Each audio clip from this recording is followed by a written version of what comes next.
You're listening to Errol Parker and Clancy Overall, editors of the Betoota Advocate, on Desert Rock FM. Hello listeners and welcome back to another week of the Betoota Advocate radio show here on Desert Rock FM. We're coming to you live from the Koala Mattress studios here on Daru Street in downtown Betoota. My name is Errol Parker and with me in the booth today is my fellow editor, Clancy Overall. Yes, hello Errol, and hello everyone listening today. We've got an interesting show coming up. It's been a big week in town with the Betoota Races taking place over the weekend. It certainly has been, Clance, and probably worth a quick thank you to the people at Koala Mattresses for doing us a solid and sending us a few extra beds to house all those grey nomad relatives we had coming through. Every house and shed in town was packed to the rafters with hundreds of campers out there on the racetrack near the flat. Yes, thank you to Koala for that. And the results from the big day are as follows. In the first race, Michael Hegney rode home bells and bows. In the second, David Rewald got the chocolates with a pony called No Other Way. The next race, race number 3, Todd Austin trained the winner called Eye Stopper. And in race 4, Bush Caviar got across the line by about 3 horse lengths to cheers from the bar. And in the big one, the Betoota Advocate Cup, Tamworth trained Husanique stormed home to win before She Sharp won the last race of the day and saved my ass. Now, obviously there has been a fair bit going on down in the capital over the last couple of weeks. Yeah, that's a bit of an understatement there, Clancy. It's been an absolute shit show. A bin fire, Errol, you could say. However, our listeners would be more interested in the events that happened in our town and the hordes of people that descended upon the Diamantina Shire for the Betoota Races, the first event of the famous Simpson Desert Race Carnival. I'm not going to worry too much about the leadership stuff and are going to bring you some interviews with the people who were in Betoota for the races. That's right. In this week's show, we speak to David Littleproud, our local Member of Parliament, and the iconic Fred Borphy. And for those of you who don't know Fred Borphy, he is a fourth-generation tent boxing showman who brings his stable of fighters to towns throughout regional and metropolitan Queensland. To explain it simply, he brings his troupe of boxers to bush towns and organises and referees fights between his blokes and the locals. Yes, he always puts on a show, Clancy. Anyway, let's get into it. First up, here's our chat with David Littleproud. Now, just keep in mind, we did record this outside in the breeze in the middle of a race meet, so you might need to turn this one up a little bit. Anyway, here's David. Well, here we are at the Betoota Races. There's a lot of fanfare, a lot of action, a lot of outfits. Lots of yelling. Lots of yelling. Got an auction going behind us. And we've been joined by the local member, David Littleproud. Thanks for joining us. Thanks, mate. Great to be here. I've been actually labelled the member for Betoota by the Prime Minister when we launched your book, actually, from memory, rather than the member for Maranoa. So I took that proudly. Well, you know, it's a diverse electorate you have, and obviously Betoota in itself is another world, but also, you know, almost like a micro electorate, and it requires a lot of your attention. Well, it does, and you guys being my biggest media outlet in my electorate, I have to come back. It's like going to the knees of Rupert Murdoch, making sure that I've got you guys happy with the world. So good to be back in your hometown and make sure I showed the respect I should. So, David, been a big week. As a Nat, how was it like to watch the nation implode from the sidelines? Yeah, mate, it was tough. Yeah. It was tough. It was wake us up when you're ready to come and talk to us. Pretty long week, brother. But anyway, we got through it, and you know what? We'll try and go hard now. So, are you still the Ag Minister under the Morrison government? Don't know yet. Yeah, not yet. Mr. Morrison, the Prime Minister, will be up to him to make that call, and I will hear from him in the next couple of days, no doubt. But if not, I get to stay the member for Betoota or the member for Maranoa. So I've got the best job in Australia either way. Yep. There you go. So tell us a little bit about the Night of the Long Knives.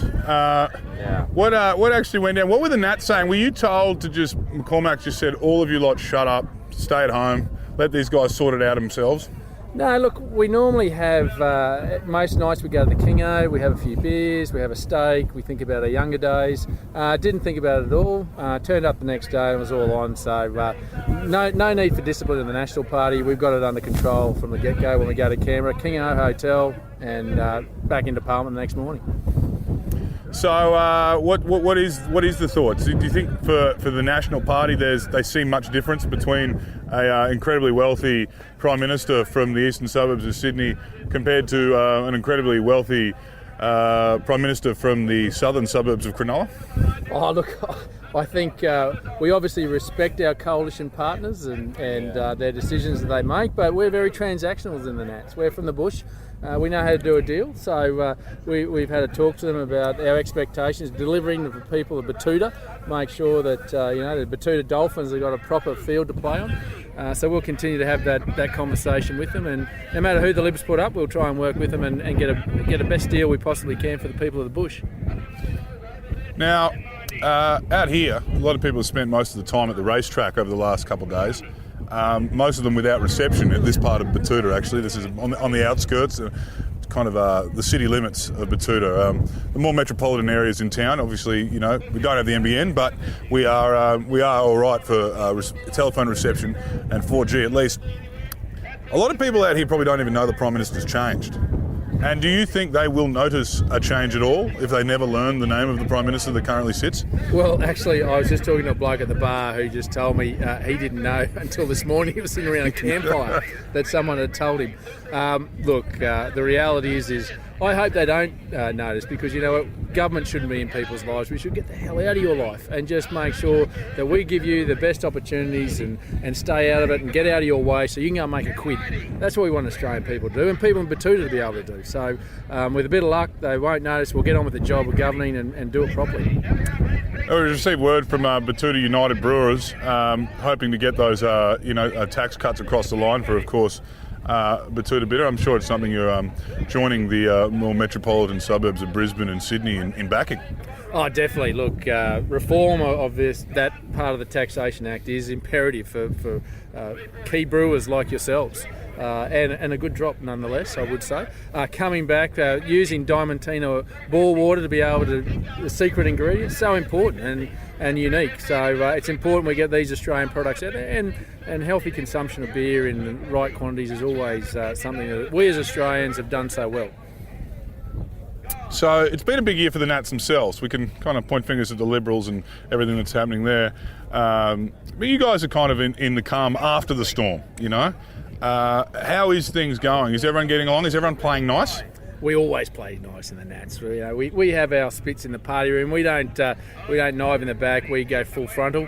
We have a great party room. We've got a bar fridge in the party room. We have a beer and a yarn, and if we've got a blue, we'll have it on in there. So look, we're settled. A little less WhatsApp, a little less wicker. Yeah, exactly. And look, it's good. Michael's doing a good job. BJ's back to his old self. The Nats are back. Are back, and we're the adults in the room, and that's a good thing. And you want that. You want someone inside the tent, not outside the tent, screaming and saying, we want to be a professional complaints desk. You want someone inside the room that make the calls and has access to the checkbook. And the Nats have got access to the checkbook, and we're going to make sure we splash a bit out in the bush. So as old Barnaby, has he been helping you with the transition of going from a backbencher to being the Ag Minister? Has he given you any pointers? Yeah, look, BJ appointed me as the Ag Minister when he went into infrastructure, so I'm forever indebted for BJ to take a punt on me. And look, he's a guy, he's a force of nature, BJ. Yeah. Absolute force of nature, and he gives plenty of advice, all on a professional level, and that's the advice I take on a professional level. On a professional level?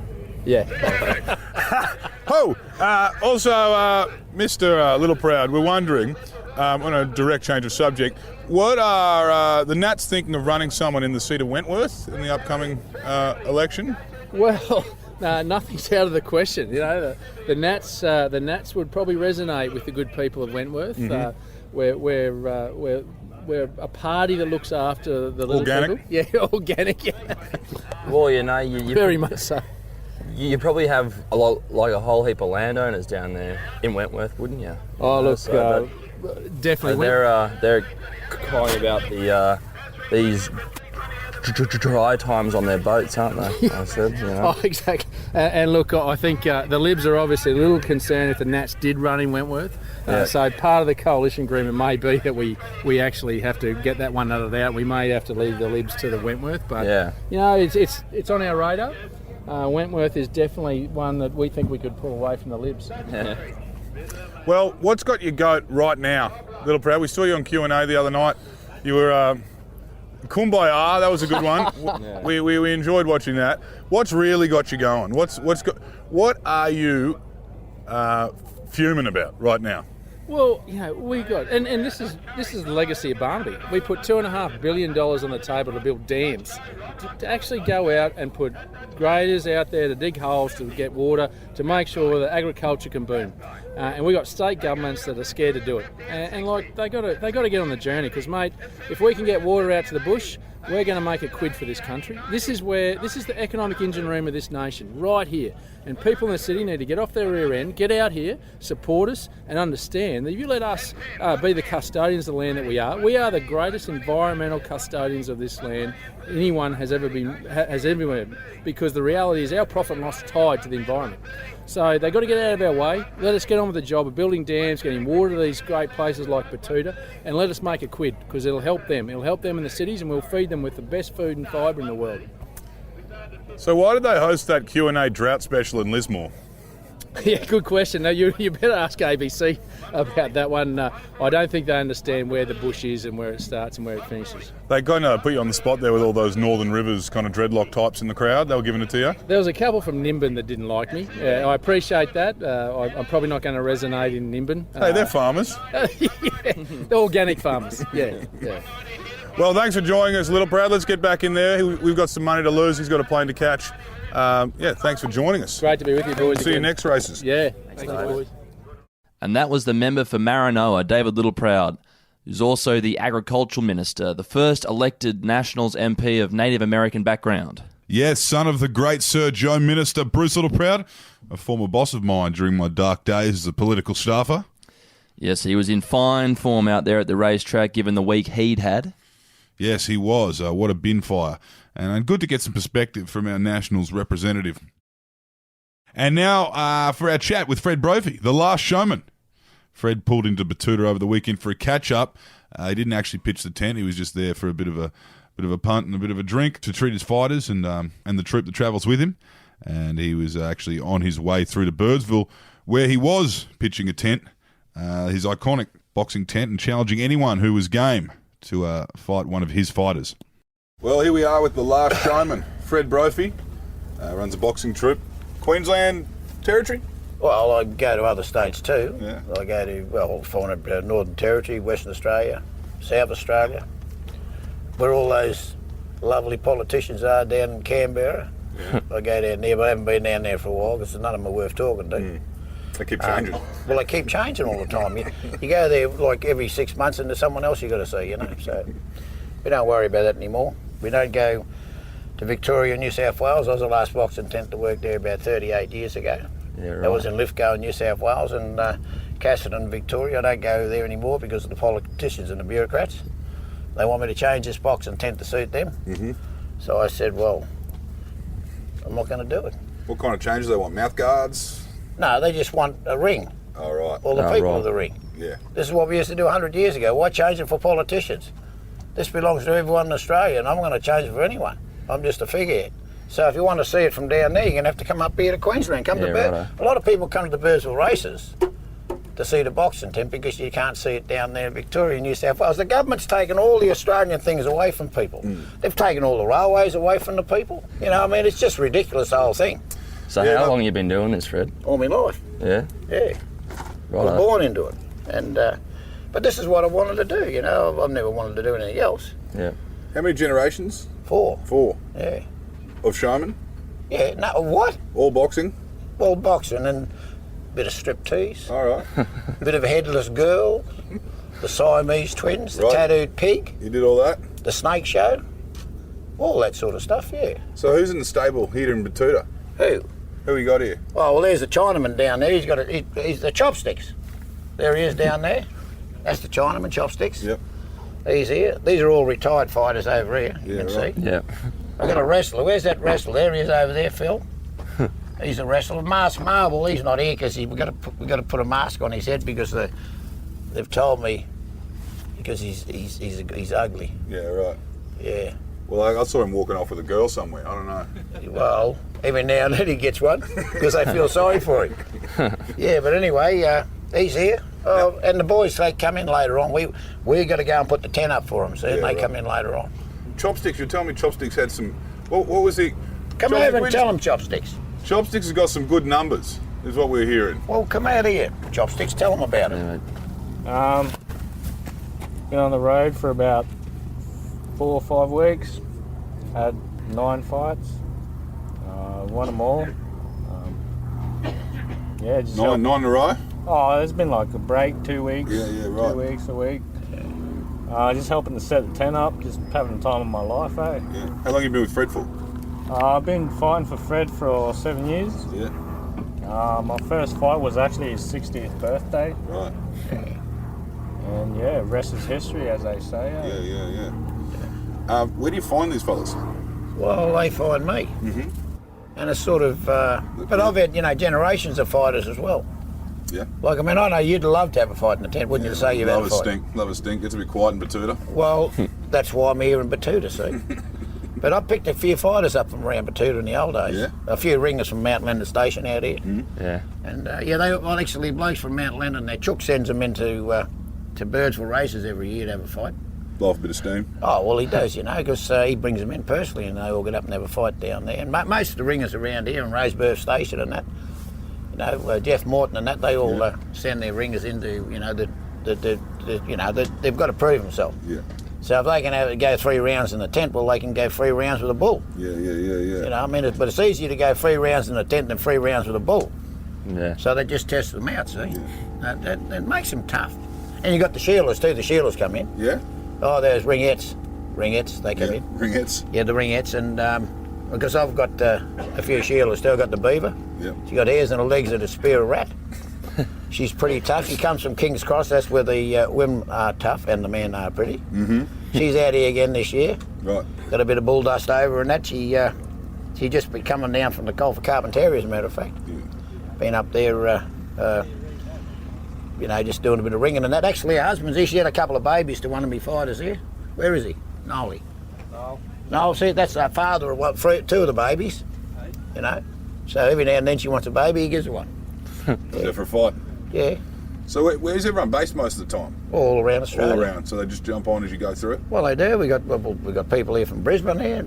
The Noel and Carl come from Brisbane. Got the lawyers? Yeah, well, they come from Bundaberg.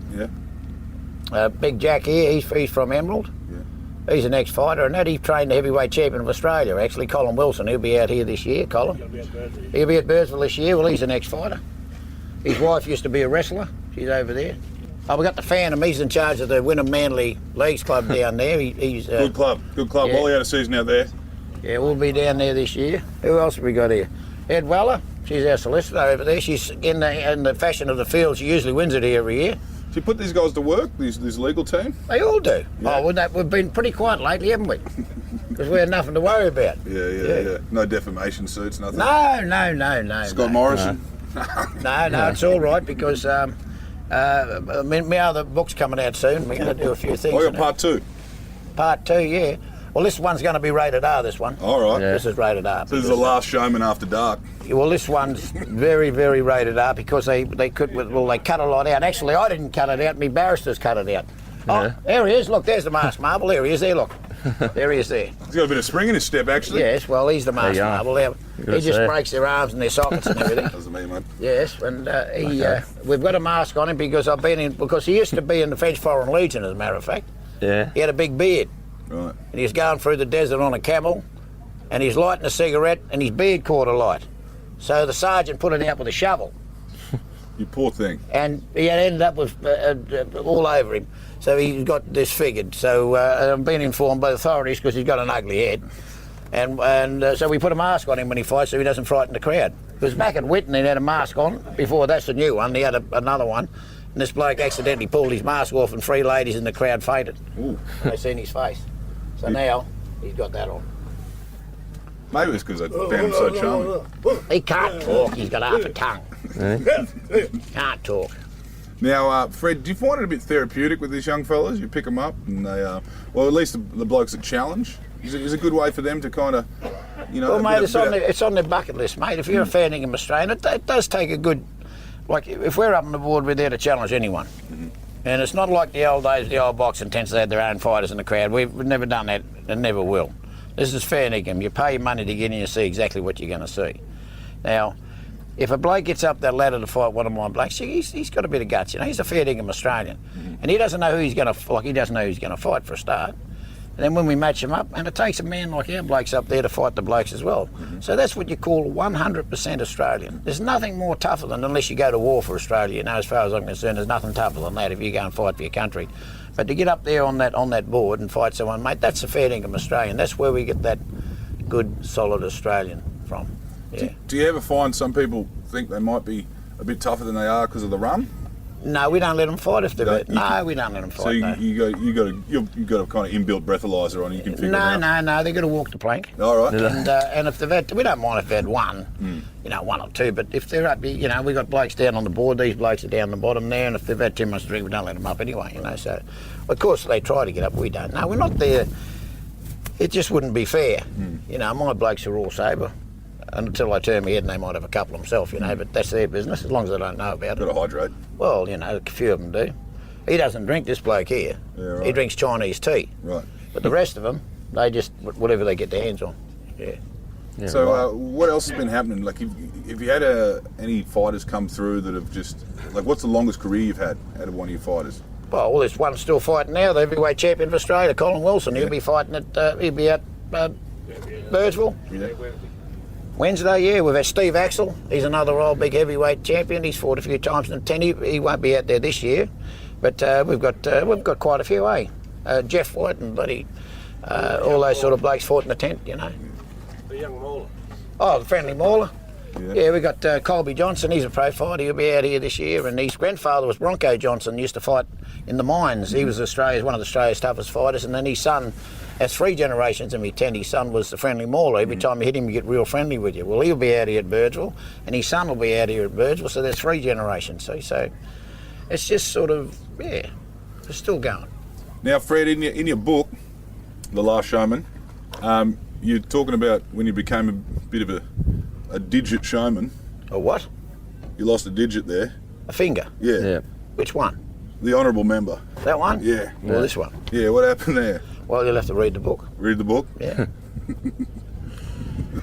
That's it, that's a teaser, he's not telling us. We got a good photo of him last night, wrapped around a can. Yeah. Well, there you are, see?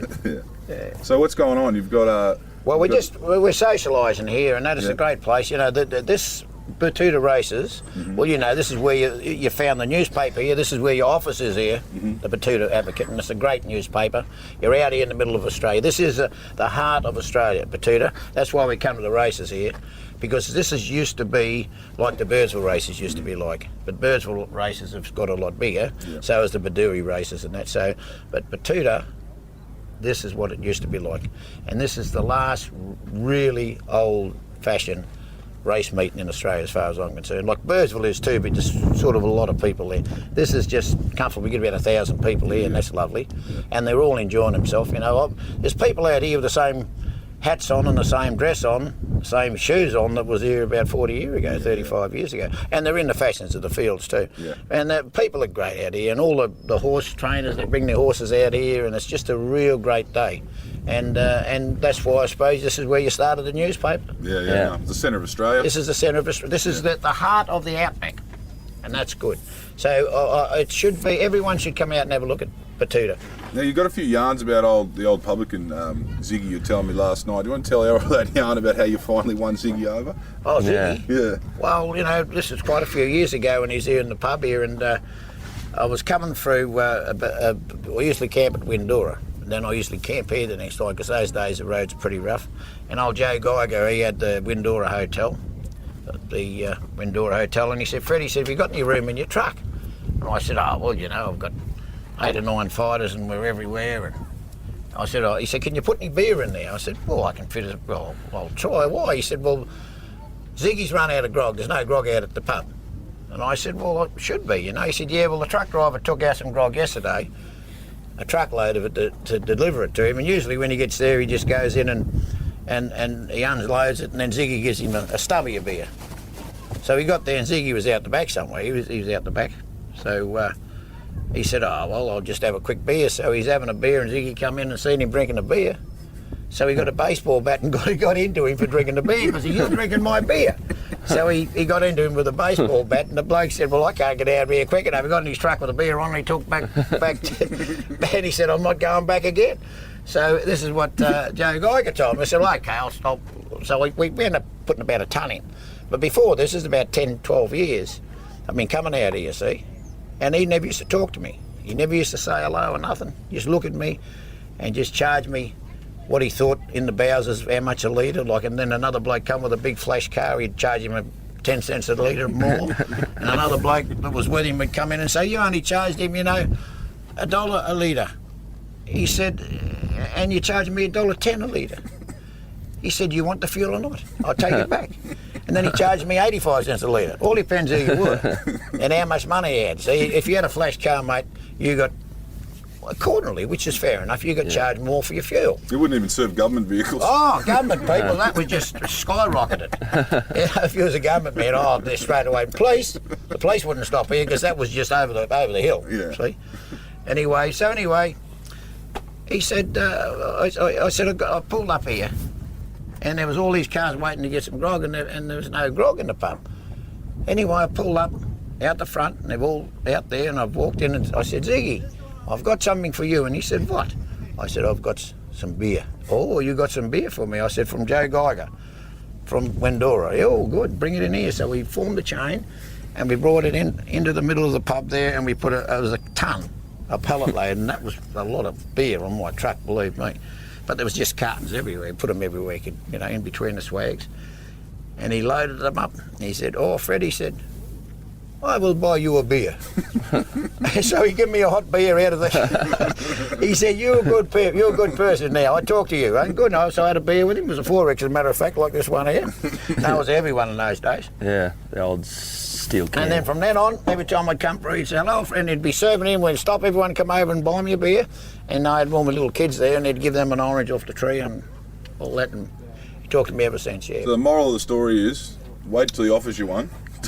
Don't grab one yourself. Don't grab one, no, because it wouldn't make a difference. Up with a cricket bat. Or a baseball bat. Yeah. So that's the story. But he's a great old bloke, old Ziggy, and I liked him. But it took a long time before he talked to you, Yeah. I've heard on the grapevine that they might be making a movie about your life, Fred.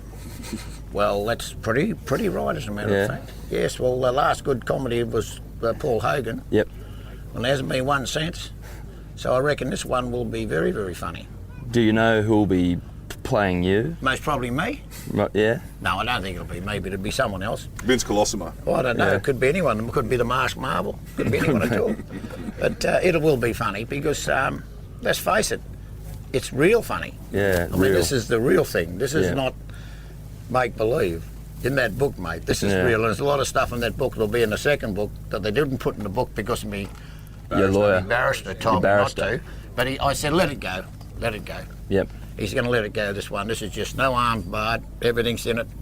And there'll be a lot of important people in it too. Yep. I mean, really important people in it. So how long until the book's out? Well, I'd say next year. By Father's Day. Righto. Yep. So years. So, but it's rated R. You couldn't, the kids couldn't read it, nothing. Yeah. Black Label. This one is real super black. Yeah, right. Yeah. Now, tell us quickly, has there been anyone that's jumped into your ring that you recognise later in life elsewhere, maybe politicians or sports stars? Yes. Yeah? Yeah? Yes, there's a politician that gets into my ring every now and then. Robbie Catter? No, not Robbie Catter. The card girl, Pauline Hanson. Right. She's a great person. Yeah? And she's great, holding the cards up. Right. And actually, she's very well liked out in this back country because I like her because she does what she says she's going to do. Has Bob ever gotten back in? Has he ever gotten into the tent? No, but he could handle himself. I imagine he could. He could handle himself, yeah. He might have had a fight in the old man's tent, I think. Yeah. Right. In the old days, because all the young blokes did, Yeah. So, yeah. But all those, it was a part of growing up, in those days. It was before all these phones. Mm-hmm.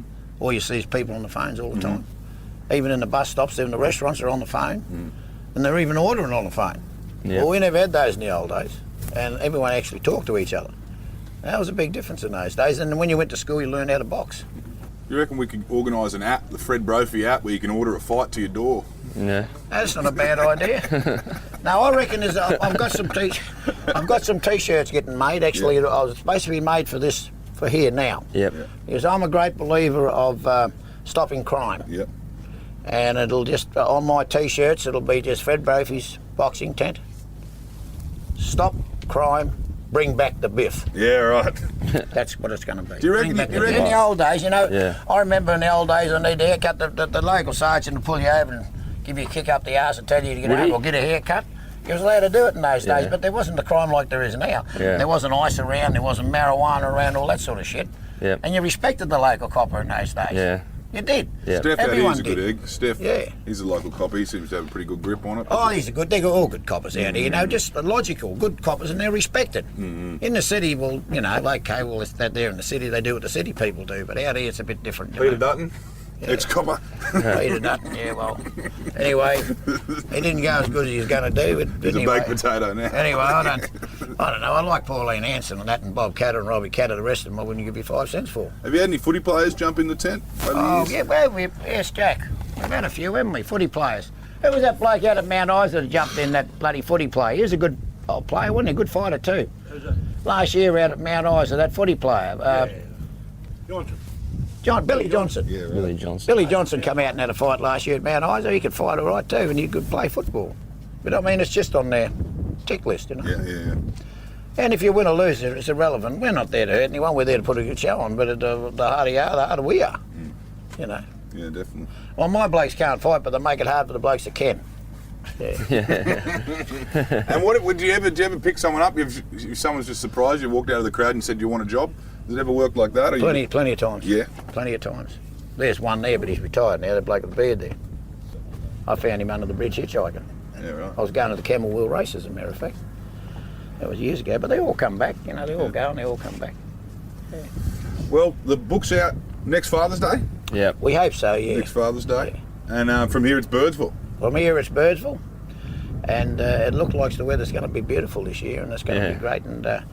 And I'm looking forward to reading your next newspaper, as a matter of fact. Yeah, no, we'll get it up there. Yeah. Get up there. Fred Borphy, thanks for talking to us. Thank you very much. It's been a pleasure. Thanks, Fred. And thank you very much, Australia. And I are running something for everyone that owns it. I'm just a figurehead that belongs to everyone in Australia. Good luck. That was Fred Borphy, one of the many iconic Outback identities to come through town over the weekend, as well as the 700 or so that were out there at the racetrack on the day. He's got a book out now, The Last Showman. There's plenty of docos about him if you're interested in the dark arts of tent boxing. And that's it for this week. Thanks for tuning into the Betoota Advocate podcast. Remember to book tickets to our upcoming live tour if you'd like to see the two of us on stage. We'll be talking about the trials and tribulations of running such a powerful regional newspaper. And you can find tickets at www.betootaadvocate.com/roadshow. Until next time, I'm Clancy Overall. Please, for the love of God, be kind to each other. And my name is Errol Parker. Please stay out of the pokies and do not talk to the police without legal counsel present.